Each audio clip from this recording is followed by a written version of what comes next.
You're three-time division champ. How does it feel, man? How does the tournament feel compared to the rest? And what are your thoughts overall? It feels great. You know, I really love competing in this tournament. As you know, it's such a good experience. There's like a high rate of attacks. You know, they have a great system for overtimes and things like that. And unfortunately, I wasn't able to submit all my opponents today in regulation or overtime. You know, but I felt pretty good. You know, I felt like I had a very attacking, exciting style for most of my matches. Maybe with the exception of the first one, it got to a little bit of a rough start. But other than that, I think I, you know, for the most part, came here and did what I was supposed to do. You know, I think if Gordon was competing, he probably would have submitted everybody. So I'm sorry for that. But you know, I was happy that I was able to come in and still win and make our team remain undefeated in EBIs. So. And do you think that the weight difference, like, you know, grabbing the guy is much bigger than you know, kind of told the story as far as you not submitting your opponents? Yeah, you know, like. A lot of people will say things like, "Yeah, I feel like weight doesn't really matter that much in jiu-jitsu." It matters. Okay, let's not kid ourselves. It's hard to do. You know, when you're grappling a bunch of dudes who are not only bigger than you, like much stronger, and you know, I've been competing much longer with most of them as well. It's definitely a rough go. It makes things much more difficult. You know, and you have to plan things out in this event too. You know, you have to worry about your level of fatigue. You know, leading into these overtimes, and you know, especially with these larger guys, it's much easier for them to hold pinning positions, you know, when they get on top and things. So I have to keep that in mind.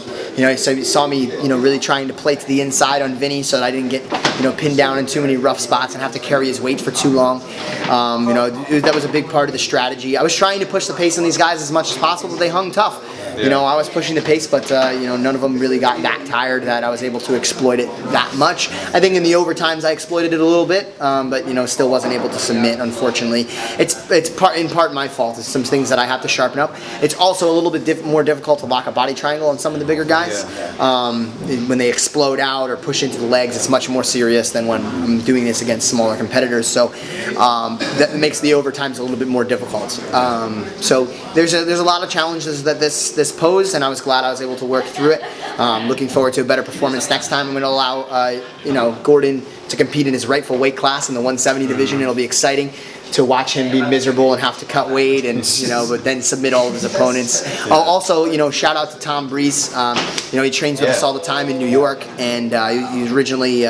I'm not sure exactly where he originally started training in England, but then when he went to TriStar and our gym work very closely with one another. We have a lot of crossover guys from there, and you know, he's been a vital part of many of our training camps, and we try to help him in the first fights. And you know, I thought he had an excellent, you know, match against Vinny, especially for somebody who you know, isn't you know, just professional grappling all the time. You know what I mean? Vinny's very experienced when it comes to grappling, done multiple ADCCs. You know, this is, you know, Tom's been doing a few professional grappling shows, but you know, that's probably one of the highest caliber guys he's ever competed against, and he probably popped him in that inverted. You know, Vinny's just a very good counter fighter. You know, you go for heel hooks on him from 50-50, it's hard. He's willing to eat, you know, submissions in order to submit his opponents. So you know, I thought he had an awesome match. Probably the best match outside of mine against Vinny. I mean, I think he had him in more danger than I did, to be honest. So it was awesome to watch him compete as well and to be a part of his training camp. How did Vinny feel in the later rounds and leading up to the final? And how did he feel in terms of weight and his size? And then during the match, you were psyching yourself up a lot. You did a lot of movements. And was that mental? Like just a little bit. You know, I was trying. You know, I pushed the pace really hard against my third opponent. I really wanted to submit him in regulation. I mean, I want to submit everybody in regulation, but I really pushed the pace. And I got pretty exhausted after the third match. So, you know, going into that match, I had a little bit of a slow start against Vinny. I kept defensive, stayed inside. Whenever there was an opportunity for attack, I took it, but I wasn't overly risking things like I normally do when I compete. Until about 5 minutes in, I felt like, okay, now's the time to open up. You know, I want to try to make something happen here.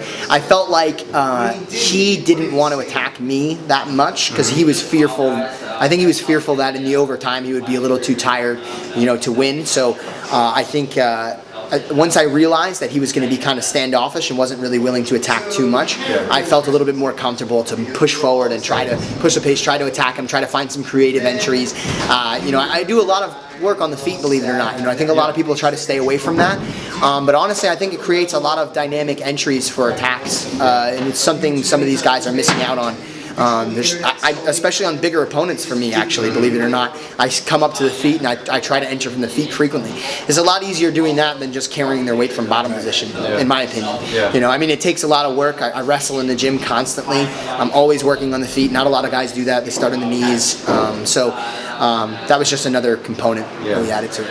It's good. The Death Squad is from New York.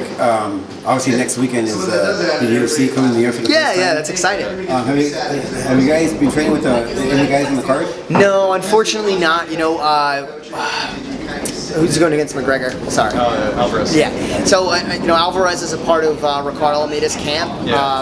You know, I haven't gotten a chance to train with those guys. You know, I come in anytime that they ask me to help. I know when Frankie was fighting, I guess it was Uriah Faber, maybe. I said, like, he's got like a guillotine, so they had me come in and train with Frankie a little bit. You know, in the past, I've trained with those guys a lot. You know, they run their. We're not really too involved in MMA yet. You know, and I think for for most of those guys that are fighting on that card, the jiu-jitsu isn't gonna be a critical role for their opponents. You know, so I don't. Not to say that we're not needed, but you know, there's better guys for them to be preparing for. It's probably going to be mostly boxing, and you know, I don't know. Maybe he'll take him down and submit him, but I don't think he needs to be so sharp against a guy like Conor. Unfortunately, I won't be able to be there. I don't think. I mean, if somebody gets me a ticket, I'd be more than happy to go. It's going to be really tough to get tickets. They're very expensive. It's the first time in New York. I mean, it's legendary. It'd be awesome to be a part of it and everything. Yeah, I'm not one to really go and ask for. I mean, we're friends with a lot of MMA fighters, but I'm not one to try to pull strings for that kind of thing. You know, if somebody chooses to come to me and says, "Hey, do you want to go to the show?" I'd be more than happy. But even taking pictures with some of these guys, like we train with George all the time. If George asks us to take a picture, we take a picture. I don't really bug the guy. You know what I mean? It's just I feel like as a professional, like with training with him and everything like that, I at least owe him the courtesy of just kind of like training, and that's our relationship, and whatever comes of it comes of it. I try not to take advantage of these guys' fame too much and our connections, because I want them to be comfortable and want to train with us and have it be more like we're just casual friends. So I won't. If somebody offers me a ticket, I'd be more than happy to take it, but I'm not going to bug anybody. I know it's tough. Everybody wants tickets to this one, so it is what it is. I'll get there one day. I'll be watching. I'll be competing in UFC one day, so I'm not too worried about it. I'm not missing out on too much. Honestly, when you go to these UFCs, sometimes it's better to be just watching it on the TV. Anyway. Yeah, you're right. Yeah. It's hard. A cage make things difficult to see. When you're there in the UFC, it's exciting because there's the energy and there's all the people there, but you're mostly watching the TV screen. Yeah. You know what I mean? It's not like this where you're on stage and you can see everything clearly. Even when you're right, we had pretty good seats when Nick fought George, because I was part of that training camp. And even then, we were sitting very close to the octagon, and I found myself glancing at the octagon occasionally, but mostly looking up at the screen. So it's just so much easier to see. Yeah. So, but it'll be cool, man. I'm very excited that they finally broke through and got it done in New York. I mean, I don't know who was putting money in whose pockets to stop that from happening for so long. But anytime something you're like, I wonder why this is illegal. It seems kind of stupid. Somebody's putting money in somebody's pockets. Exactly. You know what I mean? Probably the same thing that's going on with marijuana legalization and stuff too. Somebody's paying off somebody. Well, at least in California, maybe Tuesday. Oh, you guys are completely legalizing? At least recreationally for Interesting. 21 and up. Yeah. You know what's funny to me about all that, and it's weird to get this in an interview. It's just like what boggles my mind about it is like, how are we not concerned with like alcohol and tobacco abuse, but we are concerned with what's so much more dangerous about that than those two drugs? Well, realistically, you can actually die just from withdrawal from alcohol, which you can't really from weed. I don't think you can do that. I don't think it's possible. So I mean, it's clearly more toxic to the human body. I don't really see the debate. Oh, did you guys see recently there was some governor or like a mayor or something that they had him brought out on a panel, and some woman was like, "You could have a heart attack the first time you smoke pot," and he falls over dead. He falls over dead like this. I was dying. That was so funny. And I think it's just there are people that are still pushing that old stigma on it, and people. It's just. I think maybe it's just one of those things that's been illegal for so long. People still are. It's funny because when you're educated about it in school. I mean, I'm 25. This is only now I'm only taking myself back 7 years or so. When I was in school, drug education, everything like that. they really demonize it much more than they do like alcohol abuse or smoking or anything like that. It's very odd. You know, they don't give you a real picture of kind of what's going on. It's unfortunate, you know what I mean? Because it kind of makes you feel like you've been lied to. You know what I mean? And then I think I'd rather tell people the real story and make them make their own educated decisions than like lie to people. You know what I mean? The revenue would be up like Strange. It should save people money. You know what I mean? It should make money for the state, taxing it and everything like that. For sure. A lot of money. Yeah, so I guess the cartels and you know the dealers and all that stuff just had enough money to give the government that they were like, we'll let them go. You know, weird. So sorry that was a weird. That happens. Super weird. Going back to the whole MMA time. I know EBI was thinking of implementing some matches with striking. What do you think? Interesting. Apparently in the 170-pound weight class, they're not doing it then, but they're going to introduce. They're going to do like a little 4-man tournament where they have the smacks. For it to be? I don't really. I'm not really sure what the rationale is. To me, MMA is MMA. And, you know, then there's amateur MMA, so there's even a build-up, you know, and then there's grappling. You know what I mean? It's just a different sport. You know. I mean, it'd be like adding slaps to wrestling. It's like it just seems unnecessary to me. It doesn't seem like a progressive thing. Adding slapping. It's not like adding slapping is going to make you more prepared, in my opinion, for MMA. Because it's completely different getting slapped and getting punched. Well, is it going to be like a commission needed? That was my question. I actually asked Eddie about this. Apparently it's already approved by the Athletic Commission. They call it combat jiu-jitsu or something. He's already done events. So apparently it's already approved by the commission and they can do it. So and the UFC apparently already approved it. So what about like a position on stage?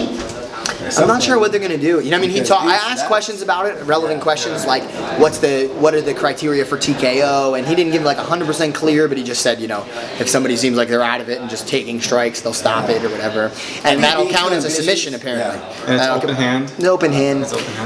You know, honestly, I think it'll change the result of certain matches. It'll open up opportunity. I think more than anything, it's gonna open up more submission opportunities because guys are gonna be concerned with. I think once people realize that slapping people is just opening up submission opportunities on themselves, they'll probably stop doing it as much, and you'll probably see most of it just return to grappling anyway. But we'll see. You know, who knows? Maybe I'm retarded. And do you think that that being too ambitious is kind of like an overkill? I don't know.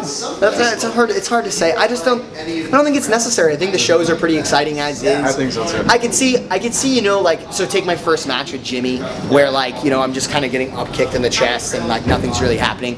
Where like maybe like a good couple cracks to the jaw maybe might give somebody some incentive to move instead of just like keep their knees to their chest or something. I don't know. Maybe. Or eye pokes too. Yeah, maybe. Yeah. I don't know, man. Hard to say. I don't have enough experience with that. There's not really too many people that have done it before to really say for sure, like whether it's like a good thing. We'll see, man. And I mean, personally, I hope that they kind of shy away from it, but you know, who knows?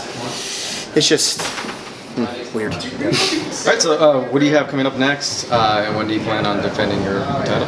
Yeah. So, I have ADCC trials coming up, and ADCC trials, I hear that they're not inviting too many people outside of like the MMA world this year, like jiu-jitsu guys. I hear, because I guess they're getting tired of guys just asking for invites. So we're all doing trials just in case. I made the mistake of doing some shit talking, you know, just messing around about ADCC. So I don't think they're too happy with me right now. Anyway, I don't think they're giving me any invites. It is what it is, you know. I'll win trials and get in, and if I don't win trials, do I really deserve to be in anyway? Screw it, you know what I mean? So I don't mind winning trials. So long as they used to have trials as 6-minute matches. That I do mind. I thought that was kind of shitty because I don't see how that equates to a 10-minute ADCC match.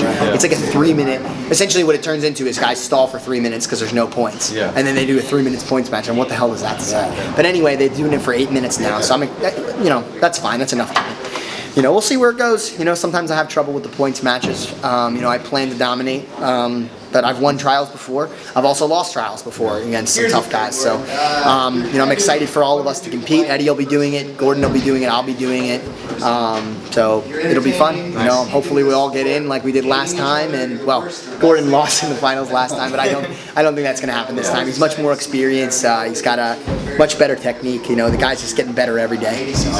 And I don't know if you want to give a shout out to your sponsors and just let the fans know where to find you on social media. Absolutely. Muscle Farm is one of our new sponsors, so thanks for taking us on. You know, Studio 540 not only helps us individually as athletes, but they support all of these submission grappling events, you know, all over the place.